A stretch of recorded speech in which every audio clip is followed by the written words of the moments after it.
So surprised. 33 people came for healing today, out of which more than 25 people were Gen Z. And can you guess what problem they came up with to handle or to get healed? Stress. Yes. All mental issues. Lot of pressure, lot of stress, lot of anxiety, lot of uncertainty. Some even had depression.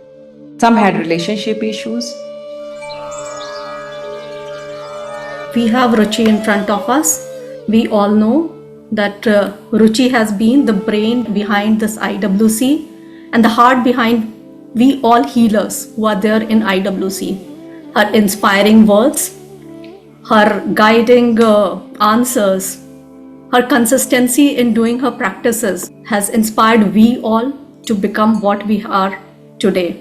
It has actually made healing as our most valuable jewel in our own life. So I think none of the words are strong enough to express the gratitude we feel for her.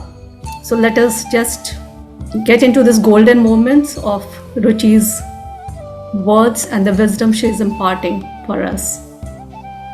Over to you, Ruchi. Yeah.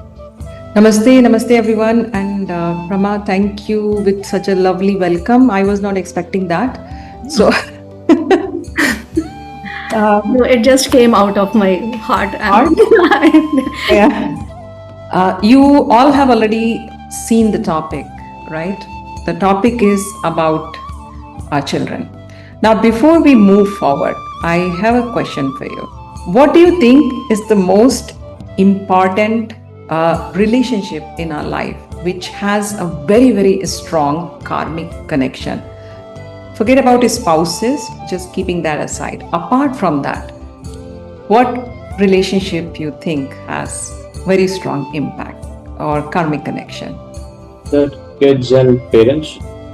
Parents and kids, excellent.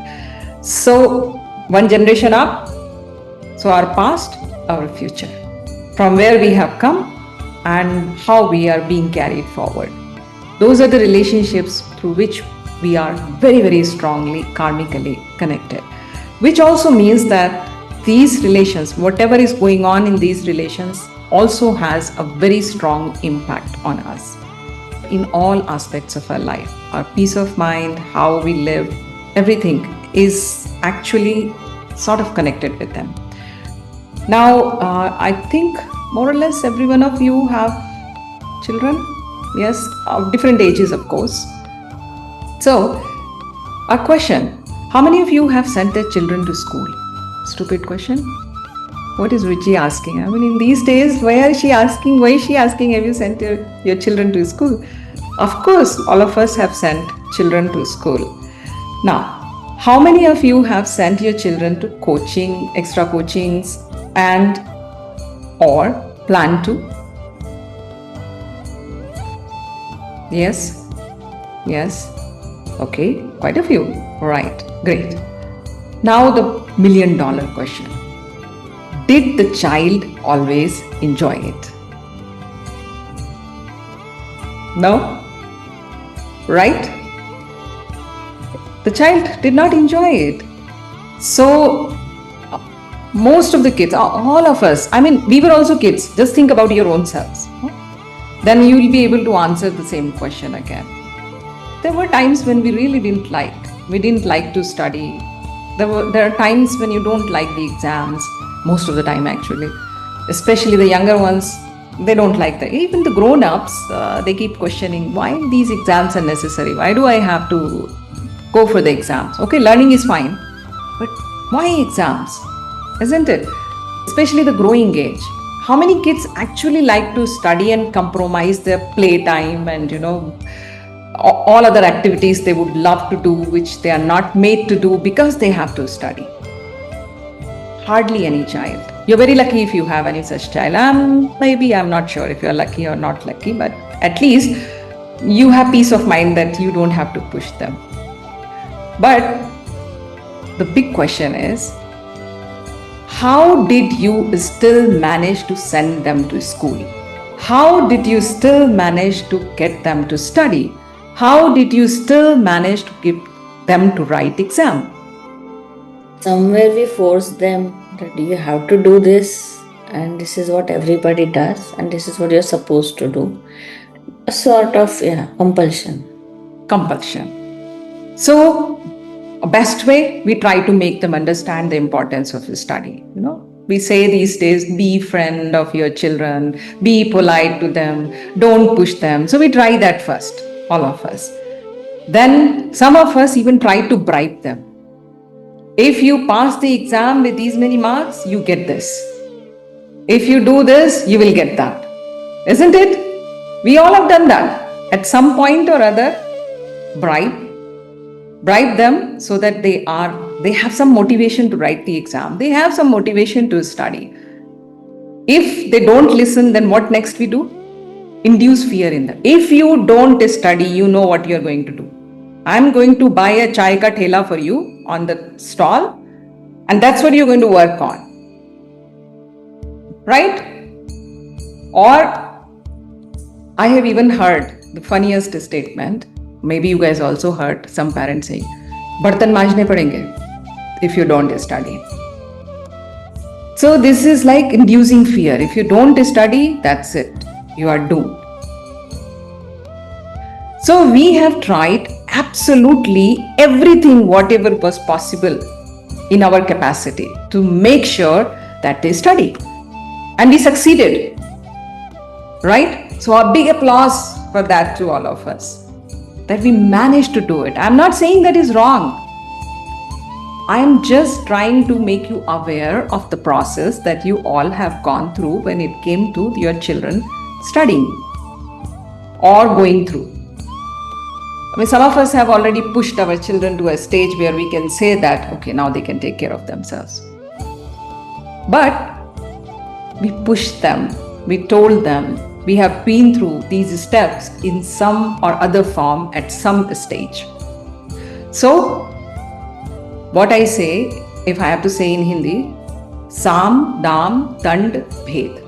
We have used every tactics, whatever was possible, to make sure that they study well, they write well, they go to coachings, they write exams, whatever was their goal. Now, my next question is, this is a lot of work, guys, isn't it? If you just go back and try to analyze, it's a serious work that we had to do. The question is, why? Why do we put so much of effort, so many tactics? Why? So that they will become independent when they grow. So they have to go through all these at one point of time. They should know the toughness. They should be able to face any situation. Right. Okay. For Basically, our own peace of mind. World is wild actually. It's not gonna leave them.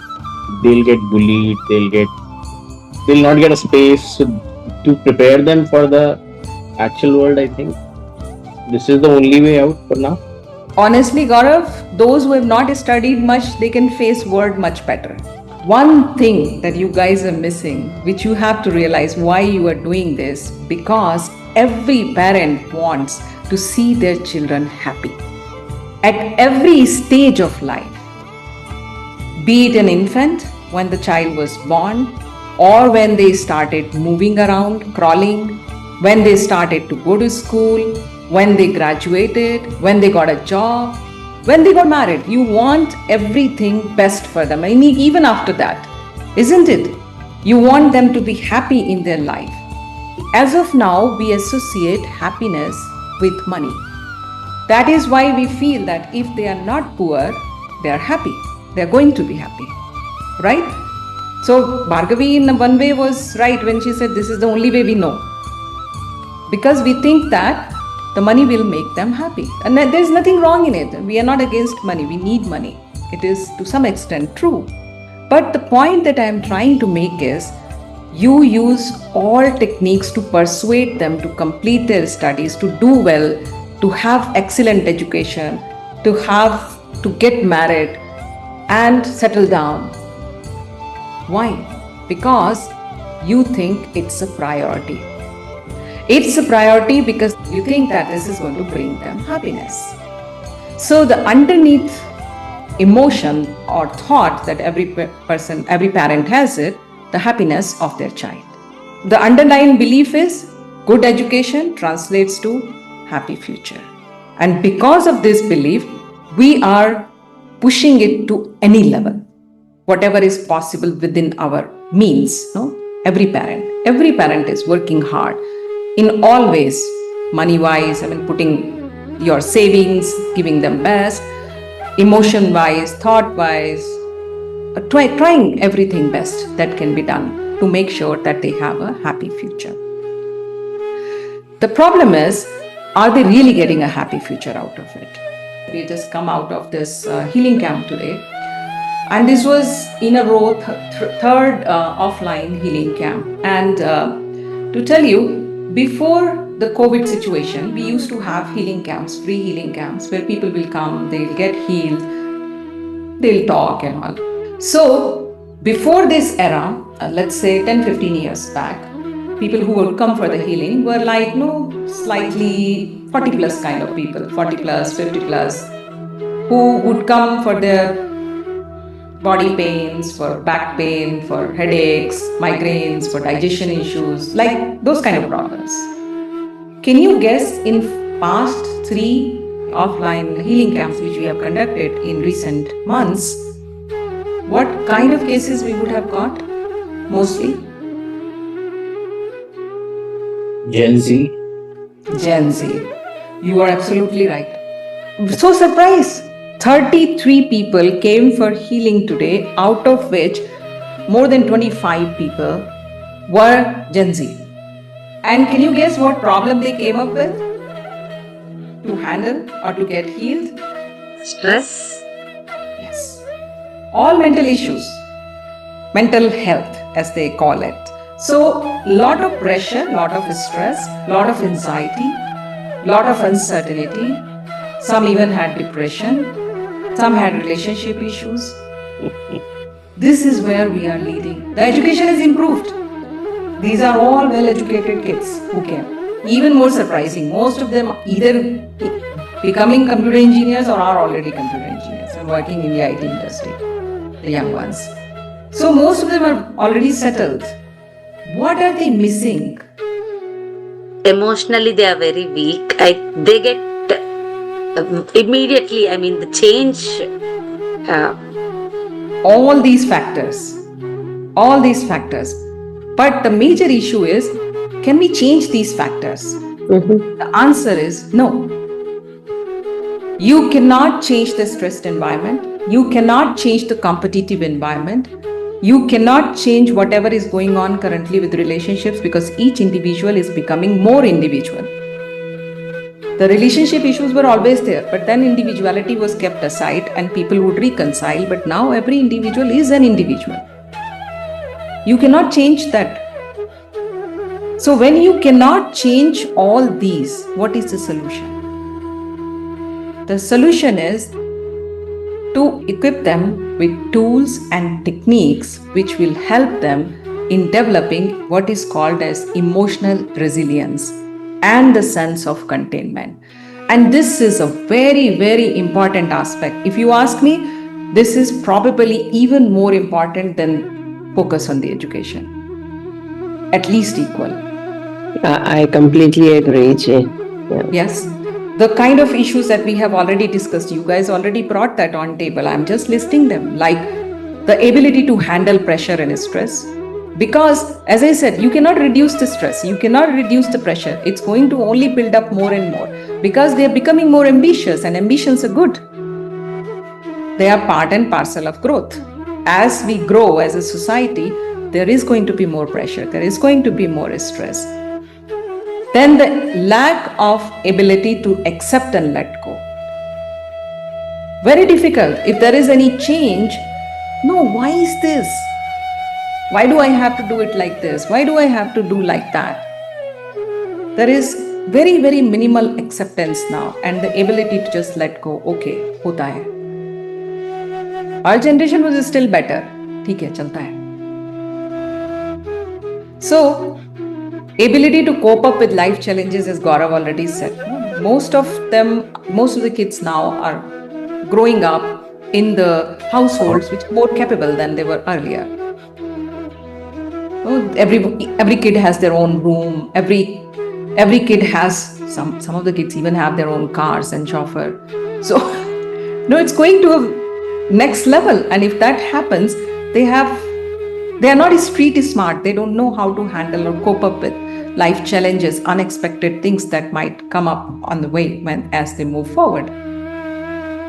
Their ability to accept or handle failures. It's not always rosy. Yes, you did a lot of work.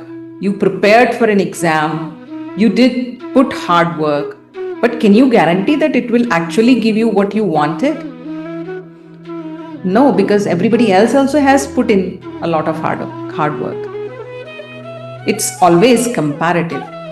And when it is comparative, you have to accept you cannot put your win and failures in absolute marks, because there is nothing absolute. It's relative. So kids break down. And that is why we see a lot of suicidal cases coming up from the colleges, the so-called high-stressed colleges, and then we blame the college.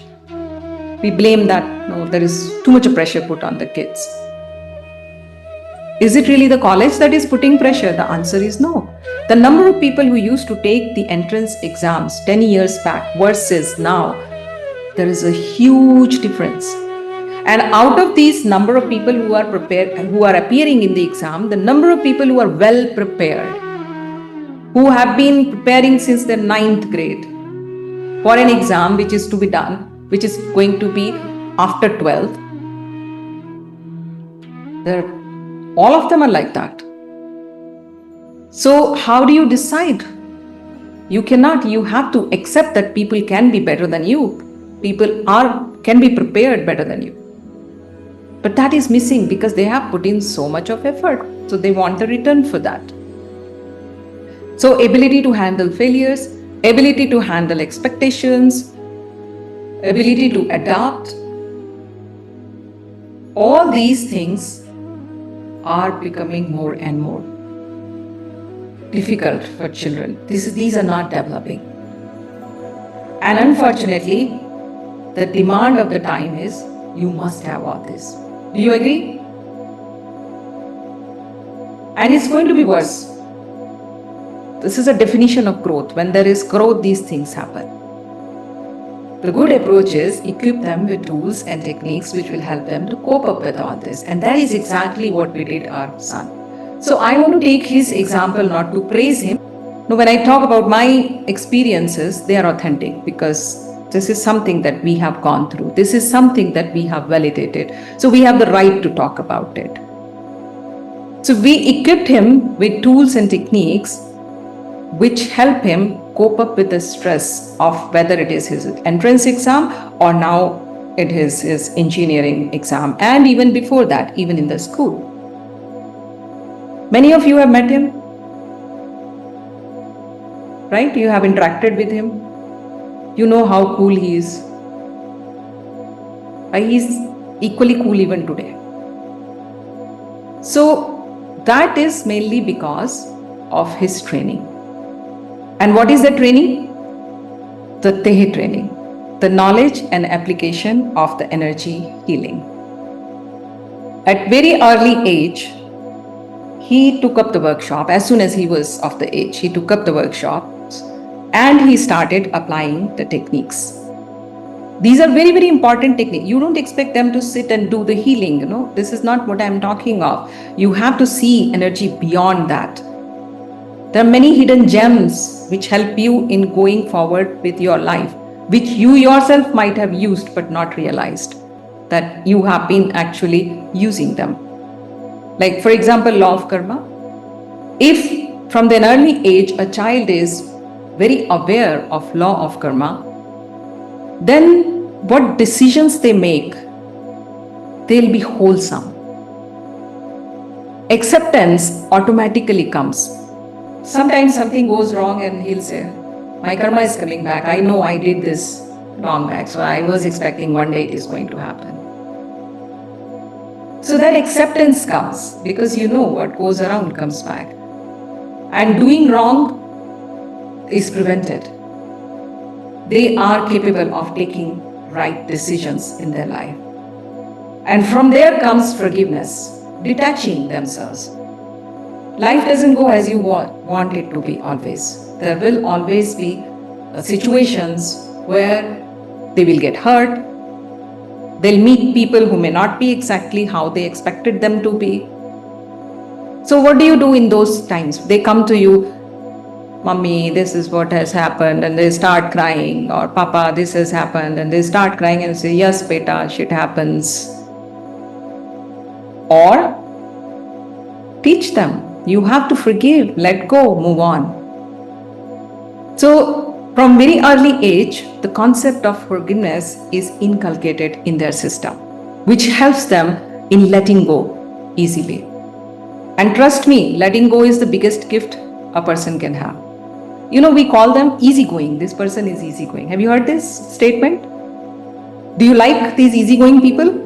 Do you like to be around these easygoing people? Yes, everyone. Absolutely. Absolutely, everyone loves them. But who are these easygoing people? Who can forgive, let go. Who can move on easily.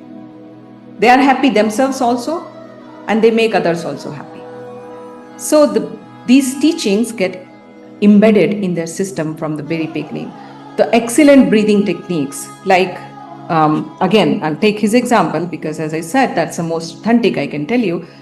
He has done Inner Alchemy Yoga Level 1 also, in which you are taught, many of you have already done that. You are taught the Kurma breathing and the balancing breathing. These are very, very good to clear your mind. When there is a lot of thought fog in the head, you do these breathing techniques and you will feel calm, you will feel peaceful, because it's very common when you had a very hectic day not being able to sleep. And good sleep is so important for especially for a student to perform next day.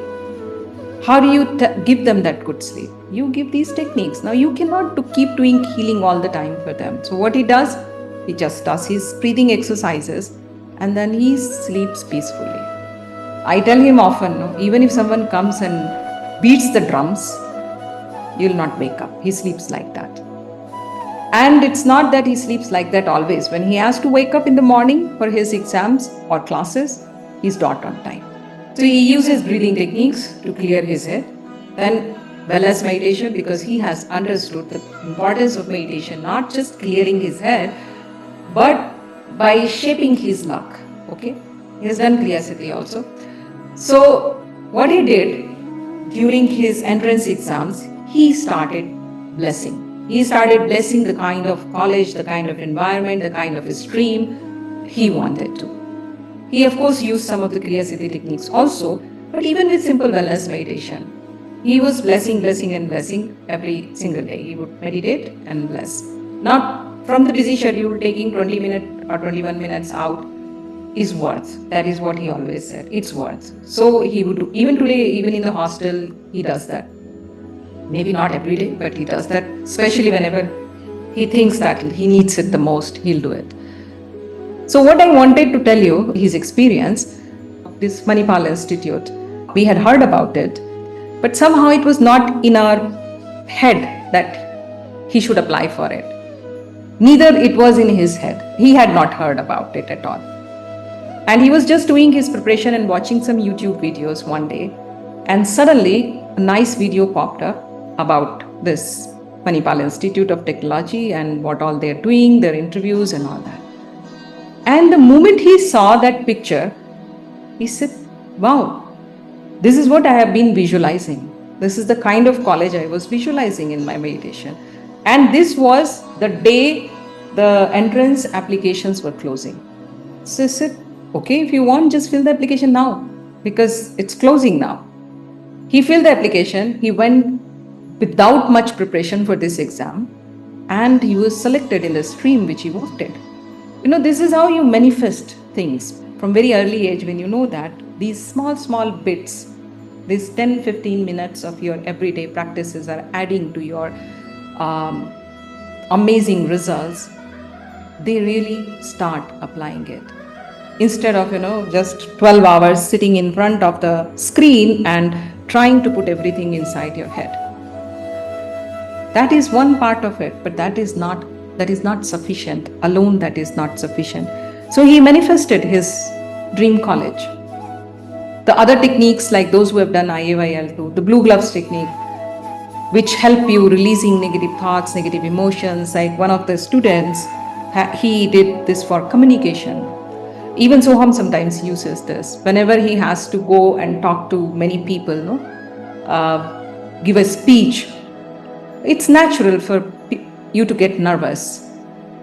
So he does this technique, then goes with the confidence, and without fail, he always does pretty well in his speeches. So these are small, beautiful technique, or Kriya Siddhi techniques, as I already explained you, writing his goals, blessing them until they get manifested. And the best part is, because of all these background, his goals are realistic. They are practical. They are not like, I want moon and I want stars. His expectations are practical, achievable. He knows what he wants and how to achieve it. That clarity is there. And I feel that in many kids of today's age, this clarity is missing. They are mostly driven by what their parents want, or what their peers are doing, or what market is driven towards, rather than what they exactly want. If you ask the kids, many will not be able to answer what they really want, because if you are doing what you really want, you are the happiest person. So that clarity comes in when you do all these practices automatically.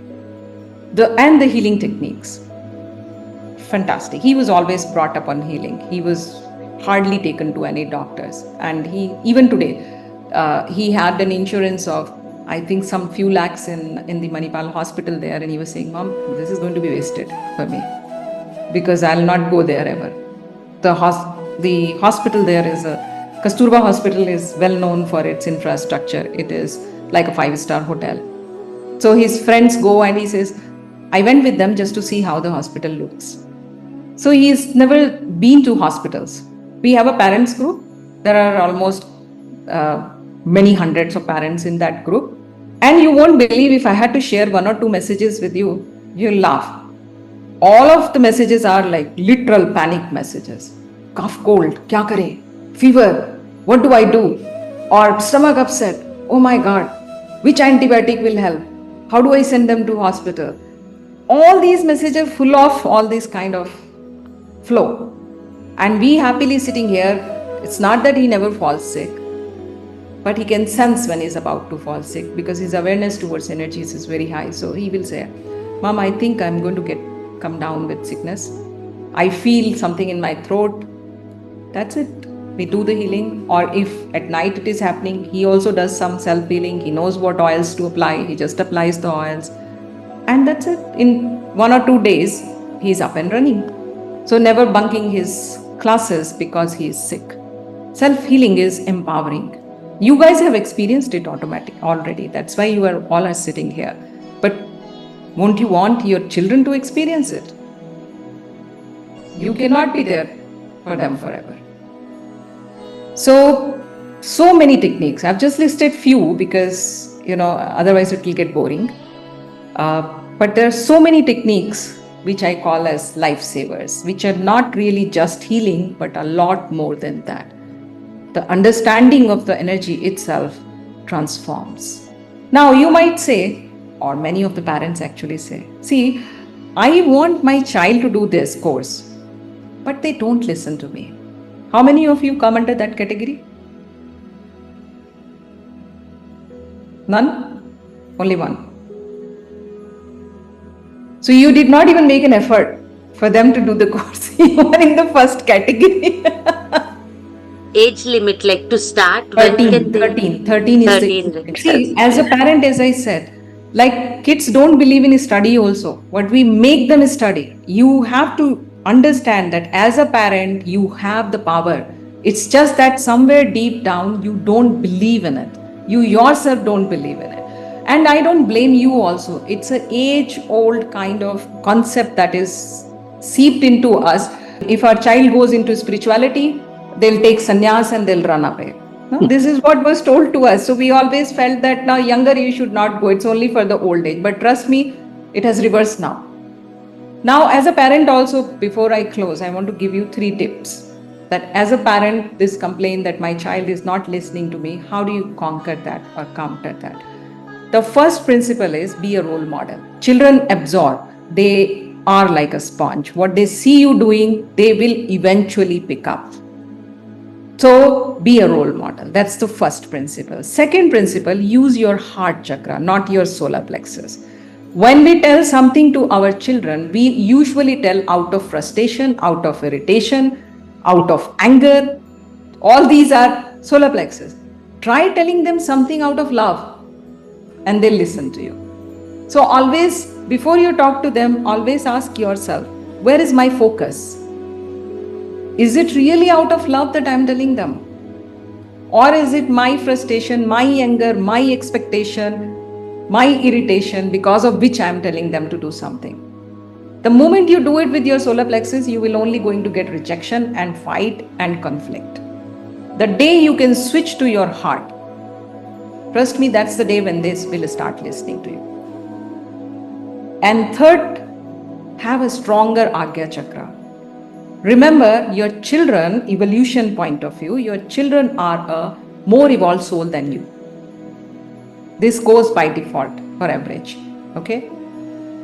So, this also means they have a stronger Agya than yours in most cases. And who leads or who's the boss? You learned in psychotherapy. Who's the boss? Bigger the stronger chakra, bigger the... Whoever has the bigger Agya chakra is the boss. So your child is actually ruling you. And if you want to reverse the equation, you must work on your Agya chakra. And how do you work on your Agya chakra? Most of you know.